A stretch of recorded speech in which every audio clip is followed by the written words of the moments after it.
জগন্নাথ বল রে আমার মন, জয় জগন্নাথ বল रे আমার মন। आप सबका हमारे छठे एपिसोड में हार्दिक स्वागत है। यह वर्षा, मैं मधु, हम टेल्स फ्रॉम टू फ्रेंड्स से हैं। आज वापस हम एक और इंटरेस्टिंग टॉपिक लेके आए हैं आप सबके लिए। जुलाई 1 को जगन्नाथ रथ यात्रा है। आप सबको हमारी तरफ से उसकी शुभकामनाएं। जय जगन्नाथ। जगन्नाथ मंदिर के बारे में तो सबने सुना है। जगन्नाथ मंदिर हर साल रथ यात्रा निकालते हैं। ये पुरी में है, ओडिशा में। इसके बारे में इसमें बहुत करोड़ों लोग हिस्सा लेते हैं। इसके बारे में वर्षा मैम हमें बताएं। उससे पहले मैं थोड़ा कुछ बोलना चाहती हूँ। यह जो धाम है, ये चारों धाम में से एक धाम है और ये सबसे प्रसिद्ध धाम है। यहाँ पर रामानुजाचार्य ने इमर मठ, आदि शंकराचार्य ने गोवर्धन मठ बनाया था अपना, और जो चैतन्य महाप्रभु हैं इनने अपने कई वर्ष पुरी में बिताए हैं। इंग्लिश में एक वर्ड है जगरनॉट, जो वर्ड का मतलब है powerful and overwhelming power, unstoppable, जिसको आप रोक नहीं सकते। और ये वर्ड जो है संस्कृत के जगन्नाथ वर्ड से आया है। यस और यह टेम्पल की बहुत सारी मिस्ट्रीज हैं जिसके जो हम आपके साथ शेयर करें। कुछ शायद आपने सुनी हुई हो, कुछ ना सुनी हुई हो, और ये मिस्ट्रीज ऐसी हैं जो साइंस को भी डिफाई करती हैं। तो सबसे पहली एक है कि जो जगन्नाथ मंदिर के ऊपर ध्वज लहराता है। अगर वर्षा मैडम, मैं जब फैक्ट्री में काम करती थी तो वहाँ पे मैंने एक बार पूछा था कि वहाँ पे जो इमरजेंसी ड्रिल होती है ना, जब आग लग जाती है तो वो लोग क्या करते हैं, एक सॉक लगाते हैं, उसको एयर सॉक बोलते हैं। और वो इसलिए होता है कि जब भी आग लगे तो लोगों को मालूम पड़े कि हवा उस डायरेक्शन में है और वो लोग उसके हिसाब से कहाँ पे इवैक्यूएट करना है वो करे। तो अगर वो साइंस है कि हम बचपन में भी हमने जो रिबन करते थे, हम वो हवा में जाते थे तो उस में हमारा रिबन लहराएगा। पर जगन्नाथ मंदिर की खास बात यह है कि उसका जो ध्वज है, हवा जिस तरफ चलती है वो उसके ऑपोजिट डायरेक्शन में लहराता है। और आज तक साइंस की ये बात किसी को समझ में नहीं है। तो ये मिस्ट्री है एक, शायद भगवान का ही है कुछ इसमें। जो फिर दूसरी बात यह है उनका सुदर्शन चक्र। जो सुदर्शन चक्र है वो ऑफकोर्स मंदिर के ऊपर है, जिसपे ध्वज लहराता है। वो सुदर्शन चक्र 20 फीट का है, और 1 टन का है। ओके। और ये माना जाता है कि पुरी में आप कोई भी कॉर्नर में जाइए, कहीं से भी आपको अगर वो सुदर्शन चक्र दिख रहा है तो आपको कोई भी डायरेक्शन से आपको लगेगा कि वो सुदर्शन चक्र आपको फेस कर रहा है। फिर ये भी देखिए, ये भी एक बहुत अचंभित वाली बात है। चौथी बात ये है कि हर दिन माना जाता है, हर दिन एक पुजारी, जो उनका जो मंदिर की हाइट है वो 45 स्टोरी बिल्डिंग की हाइट है, और एक पुजारी रोज वो दीवार क्लाइंब करता है और जाके उसका ध्वज को बदलता है। ओके, सोचिए कितना मुश्किल होगा ये काम करना। और तीसरा है कि हम सब ने बचपन में ही लाइट पढ़ा है, और हमको लाइट के साथ शैडो, मतलब लाइट है, रोशनी है तो उसके साथ परछाई है, हमको ये मान्यता। और हम देखते हैं, अगर हम ऐसे खड़े हैं तो आप देखेंगे इसकी परछाई मेरे ऊपर गिर रही है। पर जगन्नाथ मंदिर में कोई भी दिन का कोई भी वक्त हो, आप कोई भी डायरेक्शन में जाएंगे तो आपको वहां पे कोई परछाई नहीं दिखेगी। कोई भी तरफ से आप जाएंगे, कोई भी डायरेक्शन में दिन के कोई भी वक्त देखेंगे, आपको एक भी परछाई नहीं दिखेगी। इसको हम एक आर्किटेक्चरल मार्वल, एक आर्किटेक्चरल करिश्मा बोलेंगे, और या बोल सकते हैं भगवान जगन्नाथ की तरफ से हम सब इंसानों के लिए एक मैसेज होगा। तो वर्षा मैम, इसके बारे में कुछ बताइए। देखिए, आपने थोड़े रहस्य जो है वो उस मंदिर के बारे में बताए। लेकिन जगन्नाथ पुरी जो है वो धाम है जगन्नाथ जी की। अभी जगन्नाथ का मीनिंग ही ये है कि जगत के नाथ, पूरे दुनिया के नाथ है, और वो श्री कृष्ण के अवतार है या उनका एक रूप माना जाता है।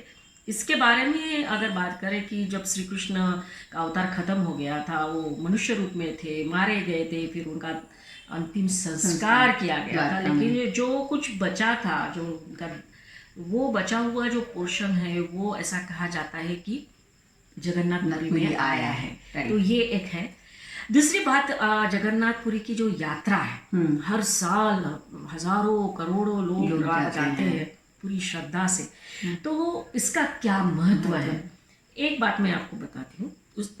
जब यात्रा निकलती है, जैसे इस बार 1 तारीख को यात्रा शुरू हो रही है, उसके पहले भगवान जो है 15 दिन के लिए एकांतवास में रहते हैं, वो बीमार हो जाते हैं। मतलब वो स्नान का उनका एक कार्यक्रम रहता है, उसके बाद वो उठन, फिर दवाइयाँ, जड़ी बूटियाँ, ये सारा लगाते हैं। 15 दिन आराम। 15 दिन के बाद वो बाहर आते हैं एकदम यंग और हैंडसम, स्मार्ट बन के। और जब वो बाहर आते हैं, वहाँ वो रथ यात्रा शुरू होती है और वो 3 किलोमीटर जाती है। तो नीलाचल, जहाँ पे वहाँ वो आराम फरमाते हैं, वहाँ से निकल के वो जाती है गुंडीचा टेम्पल, गुंडीचा माता के मंदिर में। ऐसा कहा जाता है कि वो माँ उनकी मासी माँ टेम्पल।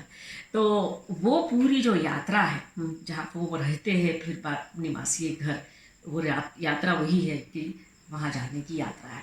वो ये एक है। फिर दूसरा, मैंने जब मधुबन में जब पढ़ रही थी ना, तो ऐसा लग रहा था कि और पढ़े इनके बारे में। मतलब अब तक तो हम ऐसे ही सुन रहे थे, पढ़ रहे थे, लेकिन जब सोचा कि नहीं चलो इस बारे में कुछ प्रोग्राम करते हैं, तो ऐसा लग रहा था कि जितना मैं पढ़ रही हूँ ना, उतना उसके अंदर जा रही हूँ। और मैं फ्रैंकली बोल सकती हूँ कि I fell in love with Jagannath.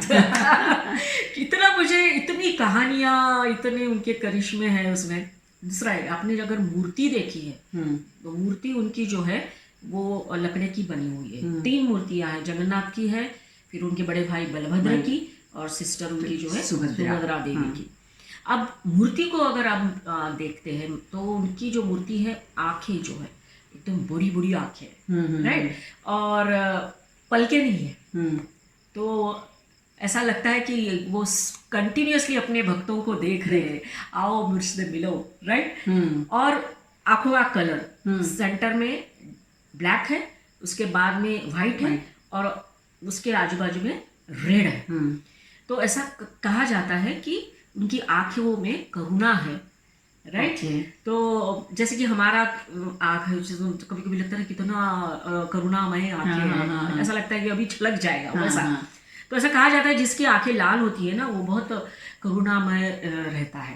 अभी यहाँ तो भगवान जगन्नाथ तो इतना ही नहीं है, पूरा गोल लाल लाल है, मतलब कितना करुणामय है, और वो भक्तों की तरफ देख रहे हैं, ऐसा लगता है।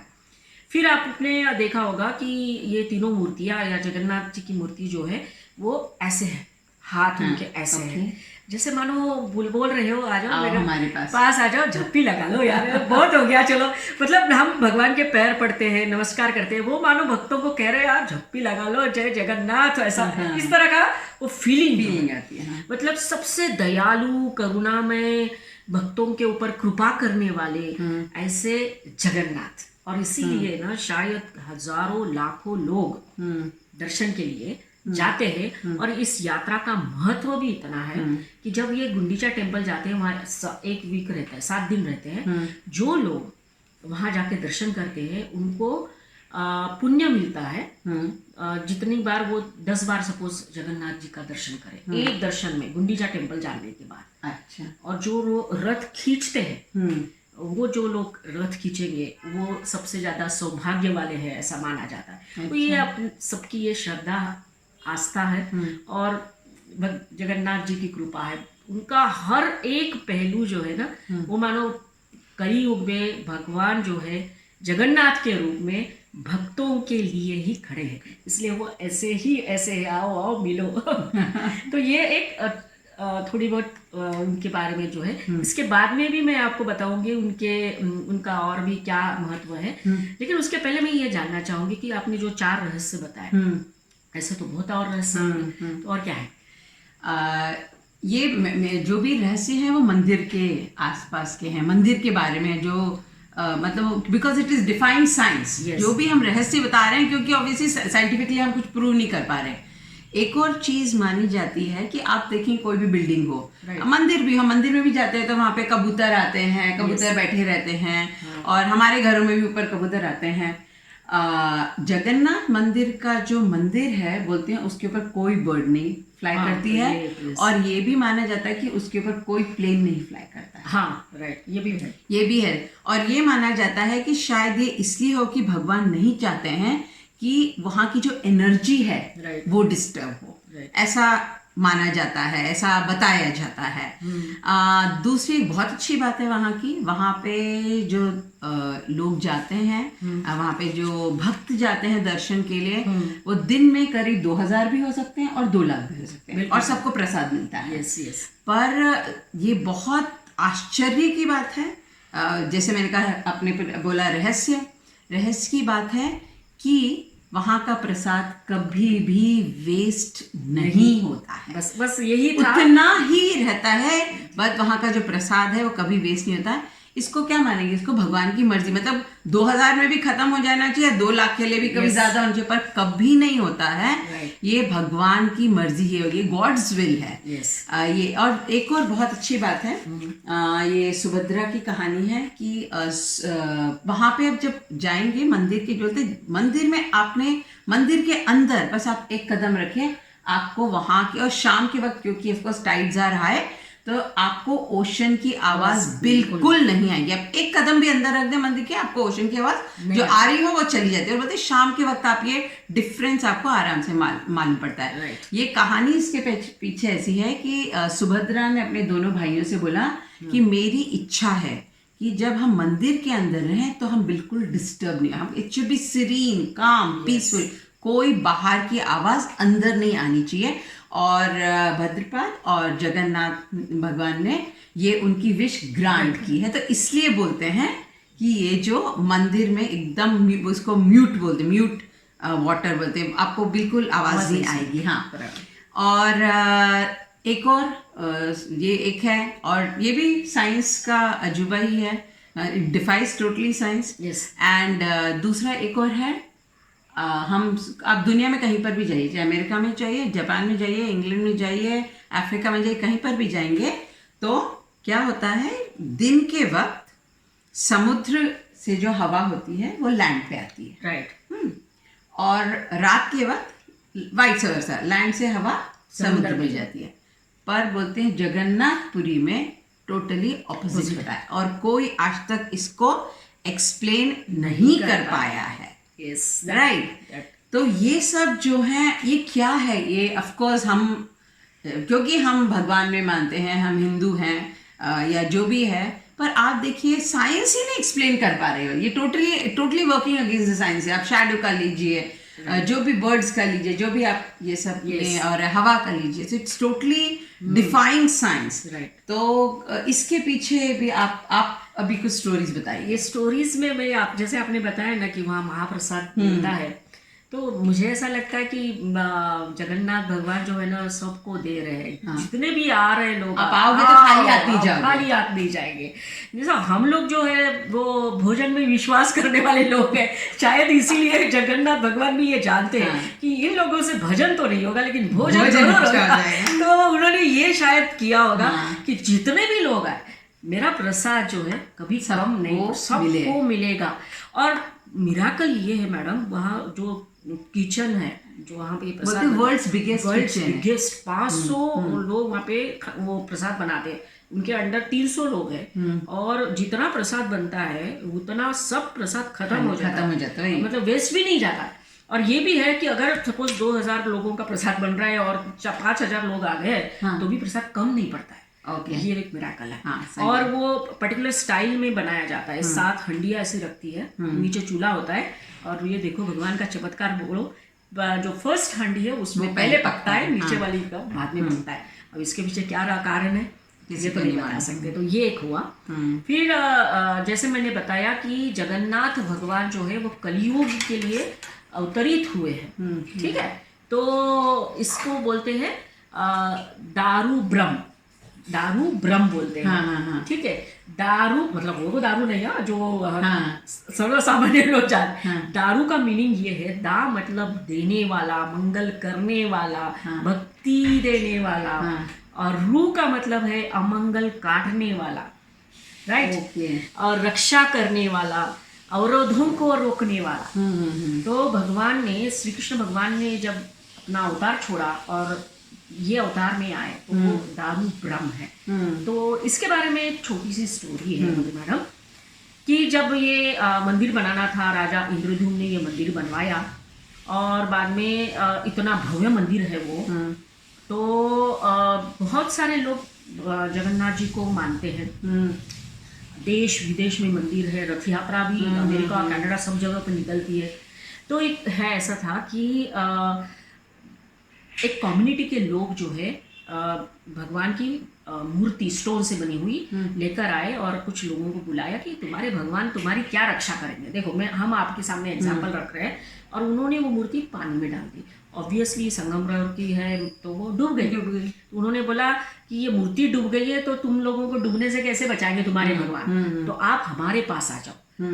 तो तभी जो भगवान जगन्नाथ को मानने वाले लोग आए, उनके पास मूर्ति थी और तो उन्होंने बोला कि अभी हमारी बारी, हमारी ट्राई करते हैं। तो उन्होंने जैसे ही पानी में डाली, लकड़ी की बनी हुई है, वो तैरने लग गया। तो बोले देखो हमारे भगवान तो तारने वाले हैं, तैरने वाले हैं, वो हमको भी तारेंगे। राइट। मतलब ये जो है ये एक स्टोरी बताते हैं कि जगन्नाथ जी जो है वो सबको तारने वाले हैं, भव सागर से तारने वाले हैं।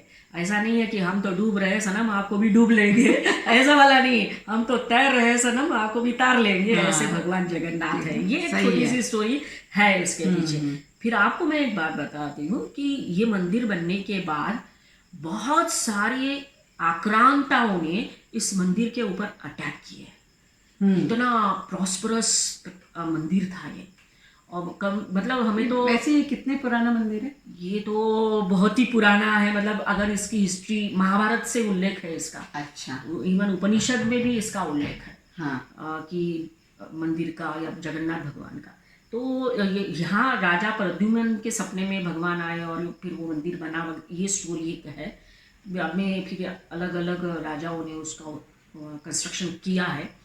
लेकिन ये एक इतिहास है कि इस मंदिर पर भी जिस तरह से सोमनाथ पर 17 बार अटैक हुआ है, उसी तरह से जगन्नाथपुरी के मंदिर पर भी 17 बार अटैक हुए, बहुत बड़े बड़े अटैक। और वो मंदिर उद्ध्वस्त करने के लिए उन्होंने बहुत कोशिश की और हर बार वहाँ के पुजारियों ने ये जो मूर्तियाँ हैं उसको कभी चिल्का लेक में छिपाकर, कभी हैदराबाद लेकर गए, कभी आजू बाजू के गांव में छुपाया। हर बार उन्होंने मूर्तियों को बचाया। मंदिर का जो है कंस्ट्रक्शन जो है वो टूट फूट तो हुआ है। औरंगजेब ने 1692 में जो अटैक किया था, और उसके पहले काला पहाड़ नाम का अफगान का सरदार था, उसने जो अटैक किया वो सबसे बड़ा अटैक माना जाता है। उसके बाद पूरे उड़ीसा में मुगलों का साम्राज्य स्थापित हुआ। औरंगजेब ने भी ट्राई किया। औरंगजेब ने जब ये आदेश दिया कि मंदिर को उद्ध्वस्त करना है, तो वो उद्ध्वस्त करने जब गए तभी भी मूर्तियां छिपाई गई थी, मूर्तियों को बचा के रखा पंडितों ने। तो तब जो सोने का मुकुट था जगन्नाथ जी का, ये लोग चुरा कर लेके गए। जितने प्रेशियस डायमंड्स, हीरे मोती सब चुरा कर लेकर गए। उसके बावजूद ऐसा बोला जाता है 144 इयर्स मंदिर बंद था। मतलब क्योंकि जगन्नाथपुरी के जो भगवान है वो कहीं बाहर थे, मंदिर में नहीं थे। फिर जाके फिर से वहाँ पे मंदिर मूर्तियों की स्थापना हुई, पूजा चालू हुई। ये तो मराठों का जो साम्राज्य बढ़ा, उसके बाद ये थोड़ा बहुत सुरक्षित रहा। 17 बार आक्रमण जगन्नाथपुरी पर भी हुए हैं। तो ये कहानी है जगन्नाथपुरी की, संघर्ष की भी है, त्याग की भी है, भक्तों की भक्ति भी है, श्रद्धा भी है, सब कुछ है। बढ़िया है। आप बताइए। अभी रहस्य तो मैं नहीं बोलूँगी, पर आपने जो मूर्ति के बारे में बताया था, तो ये मूर्तियाँ जो हैं हर 14-18 साल में इनको वापस बनाया जाता है, रिप्लेस किया जाता है। और ये जो मूर्ति है वो नीम वुड होता है, उससे बनती है, पर्टिकुलर वुड से ही बनती है। हाँ, नीम वुड बोलते हैं। पर इसकी एक रहस्य बात यह है, ये बोलते हैं जब इसको वो लोग डाल देते हैं तो वो अपने आप डिसइंटीग्रेट हो जाती है। इनको मालूम नहीं कैसे, बट वो अपने आप डिकम्पोज हो जाती है। राइट। एक बात ये है। और दूसरी बात ये है, जो वार्षिक उत्सव मनाते हैं उसमें जो आपने बताया कि वो लोग चैरिट लेके मंदिर से मौसीमा तक जाते हैं, तो उसके बीच में एक रिवर है, एक नदी है। तो ये इनके 2 सेट हैं और हर भगवान के लिए एक है। तो मतलब 6 चैरिट लगते हैं इनको, 6 रथ लगते हैं। 3 रथ यहाँ और 3 रथ नदी से उस पार। तो ये लोग तीनों भगवान को अलग अलग रथ में लेके जाते हैं, एक सेट। तो मंदिर से रिवर तक लेके जाते हैं, फिर 3 अलग अलग बोट में उनको क्रॉस करवाते हैं रिवर, और फिर वहां वापस 3 रथ होते हैं, उनको वापस बिठाते हैं और फिर उनको मौसीमा टेम्पल लेके जाते हैं। हाँ वही मौसीमा गुंडीचेरी जो टेम्पल आप बोल रहे हैं उसमें लेके जाते हैं। तो ये एक और बात है इसकी, उनको अलग अलग लेके जाया जाता है। हाँ बराबर है। तो ये तो पूरा ये रहा कि जगन्नाथ का जो अवतार है वो कैसे कलियुग के लिए है, और वो इसलिए भगवान बिल्कुल खड़े हैं हमारे लिए। आ जाओ यार, एक बार दर्शन कर लो। और रथ यात्रा में जब भगवान बाहर निकलते हैं तब सभी लोग उनका दर्शन करते हैं, सभी, रिगार्डिंग कास्ट एक्सेट्रा, ऊंच नीच कुछ नहीं, वो सबके लिए खड़े हैं वहाँ पे। मतलब ऐसा बोला जाता है ना कि भगवान की मूर्तियों को वही छू सकता है जो जिससे कुछ दीक्षा ली हो। लेकिन रथ यात्रा में जब वो निकलते हैं मासी के घर जाने के लिए, सब लोगों को बोलते हैं आ जाओ मेरा दर्शन कर लो, मेरे गले लग जाओ। ऐसा नहीं कि दीक्षा ली है वो ये आ जाओ, राइट। तो that is what the importance is, right. और दूसरा ये है कि क्या हम इससे क्या सीखते हैं रथ यात्रा से। भगवान जगन्नाथ अपने भाई और बहन के साथ, एक ऐसा मंदिर है जहाँ भाई और बहन साथ में, नॉर्मली ऐसा दिखता नहीं है। हाँ। वो सेकंड, वो अपने मासी के घर जा रहे हैं रहने के लिए, मतलब फैमिली टाइम, वो बहुत इंपॉर्टेंट है। इसलिए 1 वीक वहाँ रहते हैं, आनंद उठाते हैं, राइट। और इसीलिए वो एकदम खुश होकर निकलते हैं। 15 दिन बीमार पड़ गए, स्मार्ट और नहा धो के निकले बाहर और जा रहे मासी के घर। That is what the importance of quality time with family members, वो हम बोल सकते हैं। सेकंड जो है वो है पेशेंस रखना। क्योंकि क्या इसकी स्टोरी ये है कि जैसे राजा इंद्रद्युम्न के सपने में आए थे ना कि मंदिर बनाना है, तो जब मूर्तियां बनाने की जब बात आई तो वो किसको बोले मूर्तियां बनाने, जो कोई भी आता मूर्तियां बनाने लगता तो उसके औजार टूट जाते थे। अब राजा को ये था कि मंदिर तो बनाएंगे लेकिन मूर्तियां कैसे बनेगी, बहुत बड़ा सवाल था। तब एक वृद्ध व्यक्ति आया और उसने बोला राजा को कि मैं मूर्तियां बनाऊंगा, लेकिन कंडीशन ये है कि जब तक मेरी मूर्तियां पूरी नहीं हो जाती मैं मेरे रूम का दरवाजा नहीं खोलूंगा। तो राजा ने वो कंडीशन मानी और वो अंदर मूर्तियां बनाने लग गए। बहुत दिन हो गए, या 1 महीना हो गया, 2 महीना, 3 महीना, 6 महीने, तो एग्जैक्टली कितने दिन हुए नहीं मालूम। राजा जो है वो अपना पेशेंस खोने लग गया कि ये अंदर कर क्या रहे, मूर्ति बना भी रहे या नहीं। तो एक दिन वो बहुत उतावले हो गए और दरवाजा खोलकर देखा तो अंदर जो भी वृद्ध व्यक्ति था वो तुरंत गुप्त हो गया, और जिस कंडीशन में वो मूर्तियां थी, वो जो आज हम देख रहे हैं ना, वो वही कंडीशन में थी, पूर्ण रूप में नहीं है। तो इसका रीजन ये बताया जाता है। तो इसका मतलब ये है कि पेशेंस रखना चाहिए, जरूरी है। अगर आप पेशेंस लूज करते हो ना कुछ खोते हो। ये एक सीख हमको यहाँ से मिलती है। और दूसरी बड़ी जो सीख हम बोल सकते हैं वो है integration, national as well as international integration. सारी दुनिया के लोग, सभी लोग वहाँ दर्शन करने जाते हैं। एक सद्भावना, ब्रदरहुड और यूनिटी का संदेश रथ यात्रा सबको देती है। तो भगवान जगन्नाथ पुरी की यात्रा जो है वो एक बहुत ही विशेष यात्रा होती है और उसका एक विशेष महत्व हमारे कल्चर में है। तो ये सारी स्टोरीज है।